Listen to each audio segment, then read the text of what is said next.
In diesem Video schaue ich mir das neue Buch von Jens Denning an, Einfach besseren Tee trinken. Entdeckt mit mir, was diese 350 Seiten an Teewissen enthalten.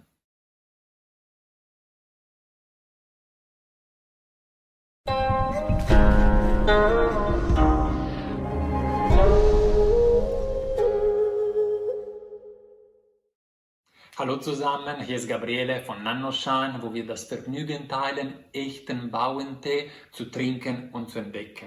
Wenn ihr neu auf unserem Kanal seid und ihr auch Interesse habt, eures Teewissen und eure Zubereitungskenntnisse zu erweitern, dann bitte unseren Kanal abonnieren und falls das Video euch gefällt, bitte nicht vergessen, uns einen Like zu geben. Lass uns anfangen. Heute habe ich vor, eine neue Buchrezension zu machen. Vor kurzem habe ich das andere Buch hier über Pu'er reviewed und heute es geht um ein Buch von einem deutschen Autor, Jens Denning. Das Buch ist sowohl auf Deutsch, einfach besseren Tee trinken, als auch auf Englisch erhältlich, Learning by Brewing. Und man findet den leicht auf Amazon, kostet weniger als 20 Euro, beziehungsweise auch in den USA weniger als $20. Und es gibt eine Version hier als Taschenbuch, so wie diese, ungefähr 350 Seiten. Aber es gibt auch die digitale Version, sowohl mit als auch ohne Bilder, für jeweils ungefähr knapp 10 Euro und knapp 7 Euro. Also, dieses Buch besteht auf sehr vielen Informationen. Und als ich angefangen habe, ich muss sagen, schon der Anfang hatte mir richtig überzeugt. Und der Grund ist folgendes. Also ihr wisst, wenn ihr mein Video über Teewissen geschaut habt, dass für mich ist es wichtig, wenn ich eine Quelle von Teeinformationen finde, herauszufinden, welche ist die Quelle von meiner Quelle. Das heißt, wo hat in diesem Fall der Autor Jens Denning seine Informationen erhalten? Warum hat er das Buch geschrieben? Und ganz am Anfang vom Buch, bevor es überhaupt anfängt, gibt es mehrere Seiten, in denen der Autor stellt sich vor. Nicht nur sich vor, sondern sein Teeweg über die letzten 40 Jahre stellt er vor. Und dort versteht man, dass das Buch ist eigentlich ein Buch, der wurde von einem Teeliebhaber geschrieben und nicht von einem Teehändler zum Beispiel. Also nicht so wie jemand wie ich, sondern wie jemand wie ihr. Und das ist tatsächlich wichtig, oder? Weil wenn ich Informationen von einem Teehändler bekomme, dann frage ich mich, möchte der Teehändler mir wirklich Informationen geben oder nur seine Produkte verkaufen?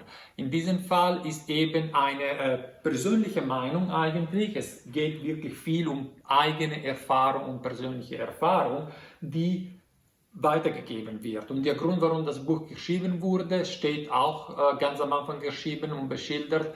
Und der Autor sagt, das ist das Buch, was ich über die letzten 40 Jahre gesucht habe und nicht gefunden habe. Und jetzt ist die Zeit, dasselbe zu schreiben.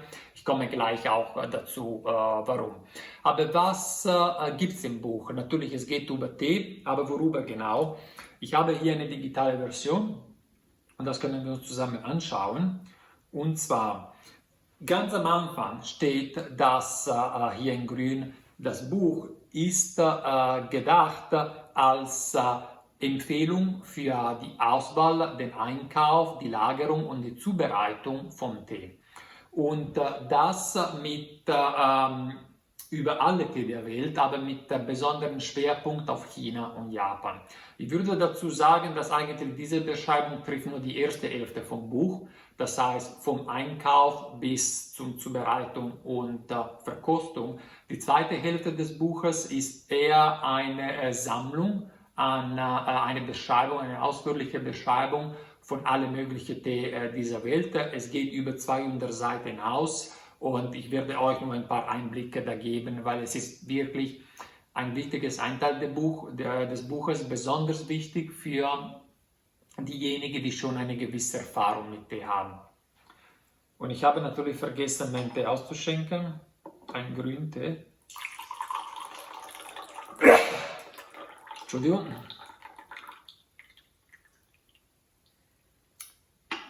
Mal schauen, ob es zu bitter ist. So, dann fangen wir an mit dem Buch. Ich gehe ein bisschen schnell durch das Buch und zeige ich euch, was darin steht. Also, ich überspringe wirklich bis zum Anfang. Und hier geht's los.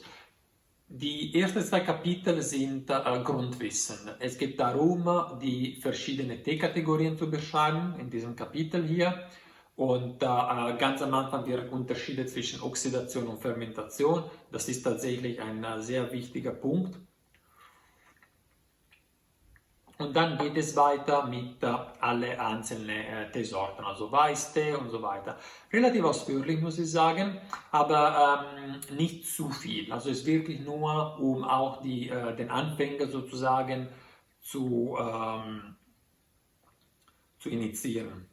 Ein interessantes Kapitel ist den hier, Where to Begin, womit man anfangen soll. Und hier steht über verschiedene Seiten eine Prozedur, die man folgen kann. Wenn man gerade die ersten Schritte mit Tee macht und man will einfach herausfinden, welchen Tee soll ich am besten trinken am Anfang, wie kann ich herausfinden, schnell, welche sind die Tee, die ich gerne habe und welche nicht.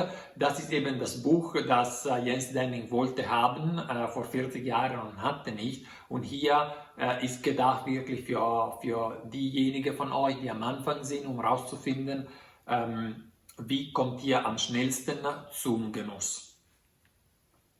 Dann gibt es auch ein allgemeines Kapitel über Varietäten und Kultivare. Ich gehe hier nicht in Details. Hier habe ich eine Sache markiert hier in Rot, und zwar, wie gesagt, das Buch ist ein Erfahrungsbuch. Es gibt sehr viele persönliche Erfahrungen und Meinungen, die sind auch meistens sehr klar beschildert. Also es ist ziemlich klar, wenn der Autor meint, das ist ein Fakt oder das ist meine Erfahrung. Nichtsdestotrotz ist, ich muss kurz die Klimaanlage ausschalten, sonst wird es laut. Entschuldigung. Und nichtsdestotrotz natürlich, ein Buch muss auch auf Fakten bestehen, aber wie ich manchmal sage, Tee ist ein Aufguss gemacht von der Pflanze Camellia sinensis, und viel mehr darüber soll man und darf man nicht sagen. Den ganzen Rest ist eigentlich Meinungen. Und es ist tatsächlich so, es ist keine Mathematik, und auch selber die Definition von einem Tee, Weißtee, es ist nicht so ganz eindeutig. Deswegen muss man schon aufpassen, wenn man das Buch liest, das muss man verstehen, es ist wirklich die Meinung von dem Autor und seine Erfahrung, die über die Jahre entwickelt hat. Ich versuche auch immer in meinem Video zu verdeutlichen, dass oft es ist meine persönliche Meinung und Interpretation und nicht unbedingt die absolute Wahrheit. Das gelingt auch Jens Denning sehr gut. Nicht immer, deswegen muss man schon ein bisschen aufpassen. Zum Beispiel in diesem Fall, wenn ich diesen Satz lese, falls ihr auf der Suche seid nach dem echten Longines, sollt ihr nur akzeptieren den Cultivar Longines Nummer 43. Wenn ich den Satz lese, dann denke ich sofort, oh, das würde heißen, nur Longines Nummer 43 ist ein echter Longines und den ganzen Rest nicht. Meiner Meinung nach ist das nicht der Fall. Longines Nummer 43 ist entstanden viel später, als eigentlich Longines schon lange gab, und es gibt andere Kultivare, die für Longines eher berühmter und traditioneller sind, wie die einheimische Varietät oder Kultivar Chuntinjong und auch zum Beispiel Lao Longines sind andere Kultivare. Und hier einfach mit einem Satz, man könnte denken, es ist alles Longines 43, nur das Authentische. Es gibt wenige von diesen Fällen im Buch, aber ich wollte nur einfach aufpassen allgemein, nicht nur in diesem Buch, wenn ihr über Tee lest, immer aufpassen, es ist nicht eine Enzyklopädie, es ist kein Wörterbuch, es ist immer eine Interpretation, die dahinter steckt, auch über Fakten. Und hier, es geht sehr in Details mit verschiedenen Kultivaren. Man sieht hier eine ausführliche Liste von alle, oder nicht von alle, von den Hauptkultivaren, die von den Tea Research and Extension Station in Taiwan erfunden wurden. Man findet selten so eine Liste. Es geht weiter mit China, für jede Teekategorie Beispiele von Kultivaren, Japan, Indien. Ich kann wirklich hier nicht in Details gehen. Dann die Pflugstandard und die verschiedenen Qualitäten von Blättern, sowohl in China als auch in Indien. Und hier ist ein interessantes Kapitel über Deciphering T-Name, T-Namen in Ziffern. Und ihr wisst ja, ich habe vor langer Zeit ein Video gemacht über die verschiedenen Art und Weise, wie man an chinesischen T-Namen gegeben wird und auch eine Serie von T-Lexikon-Videos. Und hier Jens Denning geht das gleiche Thema an und listet sehr ausführlich die verschiedenen Möglichkeiten, die man hat, chinesischen T-Namen zu geben und auch mit Beispielen. Also sehr, sehr schönes Kapitel, muss ich sagen. Weiter hier geht es um Qualitätsangaben für chinesischen Tee. Ich habe diese Tabelle markiert, weil man findet sie selten. Es ist mehr gedacht eigentlich für Pur-Air-Liebhaber, aber so eine Tabelle, und es geht weiter auch in den nächsten 2 Seiten, die verschiedene Arten von Pflanzen beschreibt und von Anbau, findet man selten. Dann beginnt eigentlich wirklich das Buch mit der Teebeschaffung. Ein ganzes Kapitel, die verschiedenen Formen von Tee, vom Teebeutel bis zum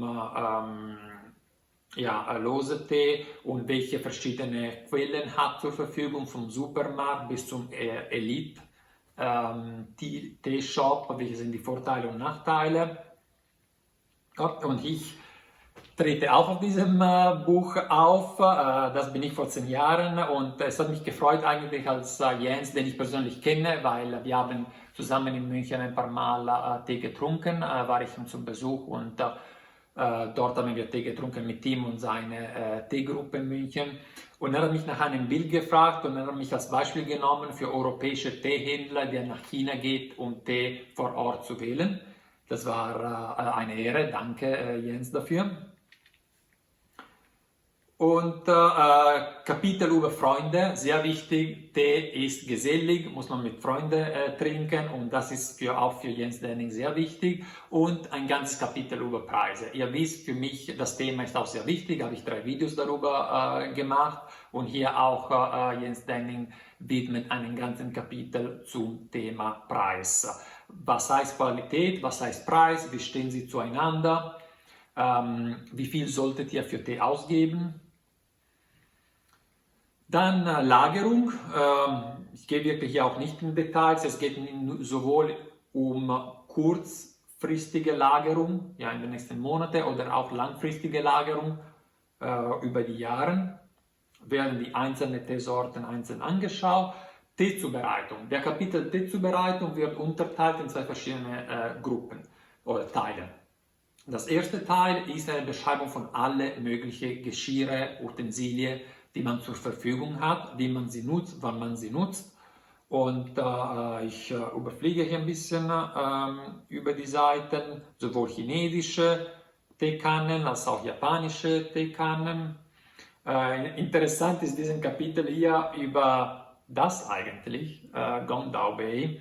Und zwar der Autor hier bezeichnet sich auf diese Gongdao Bei nicht nur als Fairness Cup, sondern auch als Cooling Vessel, also Abkühlungsgefäß. Und tatsächlich, das ist ein Aspekt von dem Kännchen, die nicht so oft vorgestellt wird, aber tatsächlich wichtig ist. Das Kännchen hier, den Gongdao Bei, ist nicht nur dafür gedacht, einen homogenen Geschmack zwischen verschiedenen Teilen, zwischen verschiedenen Schalen zu geben, sondern auch um den Tee ein bisschen abzukühlen, denn wenn die Temperatur niedriger ist, man kann den besser genießen. Und hier steht ein ganzes Kapitel darüber. So, ich mache ein bisschen weiter hier. Ein Kapitel über Wasser, sehr wichtig, je besser der Tee ist, desto wichtiger das Wasser. Hier gibt es ein ganzes Kapitel über Wasser, auch mit einer Empfehlung, wie man das beste Wasser für sich finden kann und diese mit anderen Wässern vergleichen kann. Dann es geht weiter mit dem Aufguss an sich. Also haben wir gesagt, das erste Teil vom Kapitel ist Zubehör. Und hier es geht darum, wie man diesen Zubehör eigentlich nutzt. Es gibt 4 verschiedene Zubereitungsmethoden, die beschildert werden. Westlicher Stil, Gongfu Cha, Grandpa Style und Cold Brewing. Und zu jedem wird beschrieben eigentlich, woran das besteht. Und dann werden für die einzelnen Tee, hier Weißtee und dann weiter gelben Tee, grünen Tee und so weiter, ganz in Details, wie der Autor empfiehlt, diese zuzubereiten. So, ein bisschen weiter hier. Kapitel über Traveling with Tea, wie man Tee auf Reise zubereitet. Ich reise sehr gerne, ist ein wichtiges Kapitel, weil auch auf Reise möchte man Tee trinken und zwar auch in eine gewisse Qualität. Verkostung. Nach der Zubereitung kommt die Verkostung natürlich. Und hier es geht in Details über verschiedene Art und Weisen, wie man den Geschmack, den Geschmack eigentlich von dem Tee beschreiben kann. Aber dann am Ende vom Kapitel gibt der Autor seine persönliche Perspektive darüber. Hier finde ich den Kapitel sehr schön, weil es gibt am Anfang eine ausführliche Beschreibung und dann am Ende seine persönliche Meinung. Und er sagt, ich mache mir da nicht so einen großen Kopf, und zwar habe ich nur 5 Stufen. Und in diese 5 Stufen sortiere ich ein meine Tees, die ich zu Hause in meiner Sammlung habe. Und ich finde eigentlich einen guten Ansatz. Und wenn man das Ganze nicht so kompliziert machen will zu Hause und man trotzdem möchte ihre eigenen Tee irgendwie sortieren, ist eine gute Vorgehensweise. Food Pairing. Ich mache das extrem, ich mache das sehr zu Hause, habe ich auch ein paar Videos über Food Pairing gemacht, und zwar wie man Essen und Tee paart. Hier gibt es auch ein Kapitel, das hat mich gefreut darüber. Ein Kapitel über Bio, wichtiges Thema für viele von euch, und ich teile vollkommen eigentlich die Meinung hier von Jens Denning. Er beginnt mit Personally, das ganze Kapitel, es geht nur um seine persönliche Meinung, und da sind wir ziemlich auf der gleichen Perspektive. Und dann ein bisschen über aktive Substanzen in Tee, welche Substanzen gibt es in Tee, GABA, Koffein. Und damit ist das erste Teil vom Buch fertig. Der zweite Teil werde ich euch nicht so weit in Details zeigen, mir reicht die Zeit nicht und es ist überwältigend viel. Es gibt wirklich 200 Seiten, in denen man eine Übersicht gibt von allen möglichen Tee dieser Welt, unterteilt nach Land und Sorte, und wirklich sehr ausführlich. Ich könnte jetzt aus meinem Kopf keine andere Quelle finden, die sowas anbietet. So ein einziges Buch, ein einziges Blog, ein einziges Internetseite, wo so ausführlich so viele Tee beschrieben werden. Ich habe aus dieser ganzen Liste und Beschreibung ein paar Beispiele rausgenommen, um euch zu zeigen, wie im Detail das Buch geht. Weil tatsächlich, was sehr spannend ist, dass dieses Buch scheint am Anfang gedacht für Anfänger, ist er aber nicht. Also er schwingt zwischen Allgemeines und Detail hin und her über das ganze Buch, sehr harmonisch und flüssig. Und das ist, glaube ich, sehr gut gelungen dem Autor. Und ich würde mich freuen, wenn ich das auch schaffen könnte. In meinen Videos versuche ich immer, entweder mache ich ein Video für Anfänger oder ich mache ein Video für Experten. Aber ein Video zu schaffen, wo man beide zufrieden macht, es ist tatsächlich schwierig. Okay, lasst mir euch zeigen, wirklich ein paar Beispiele hier, wie man in Detail geht. Es dauert ein bisschen, bis wann das Ganze hier geladen wird, ganz kurz. So,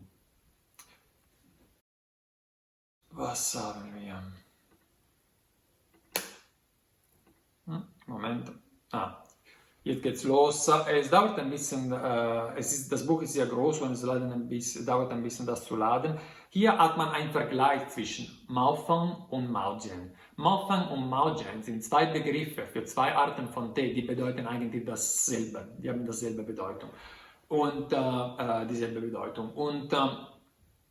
es ist immer schwierig zu beschreiben, woran die Unterschiede bestehen. Und hier der Autor versucht das.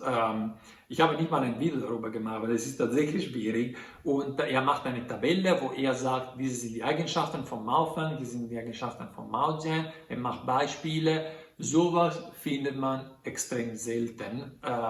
Wollte ich euch zeigen. Und ein anderes Beispiel. Hallo, jetzt geht's los, ist am Laden. So, diese Tabelle hier.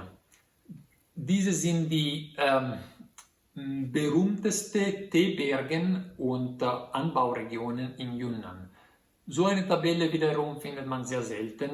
Es streckt sich über 4 Seiten.